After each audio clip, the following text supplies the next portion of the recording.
TPCC క్రమశిక్షణ కమిటీకి మంత్రి కొండా సురేఖ మరోసారి లేఖ రాశారు. తనను తన కుటుంబ సభ్యులను లక్ష్యంగా చేసుకుని అవమానకరంగా వ్యాఖ్యలు చేయిస్తున్న వారి వెనుక ఉన్న వ్యక్తులను గుర్తించి చర్యలు తీసుకోవాలని కమిటీ చైర్మన్ మల్లు రవికి విజ్ఞప్తి చేశారు. టీపీసీసీ క్రమశిక్షణ కమిటీ తనకు జారీ చేసిన నోటీసుకు ఇప్పటికే వివరణ సమర్పించినప్పటికీ తనను తన కుటుంబ సభ్యులను లక్ష్యంగా చేసుకుని పలువురు కాంగ్రెస్ పార్టీ ప్రజాప్రతినిధులు, నాయకులు బహిరంగంగా అవమానకర రీతిలో వ్యాఖ్యలు చేస్తుండడంపై మంత్రి కొండా సురేఖ ఆవేదన వ్యక్తం చేశారు.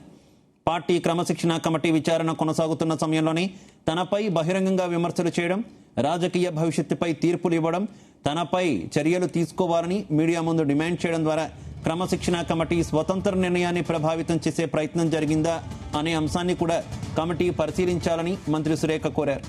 పార్టీ క్రమశిక్షణపై తనకు పూర్తి గౌరవం ఉందని, అదే సమయంలో ఒక సీనియర్ బీసీ మహిళా నాయకురాలైన తనపై తీవ్ర మాటలతో సామూహిక దాడులు జరుగుతున్నప్పుడు పార్టీ నాయకత్వం మౌనం వహించడం ఆందోళన కలిగిస్తోందని, తన రాజకీయ భవిష్యత్తుపై తీర్పులు ఇస్తూ చర్యలు తీసుకోవాలని డిమాండ్ చేస్తూ మీడియా ముందుకు రావడం వెనుక ఉన్న ఉద్దేశాలను కూడా పార్టీ నాయకత్వం పరిశీలించాలని మంత్రి కొండా పేర్కొన్నారు.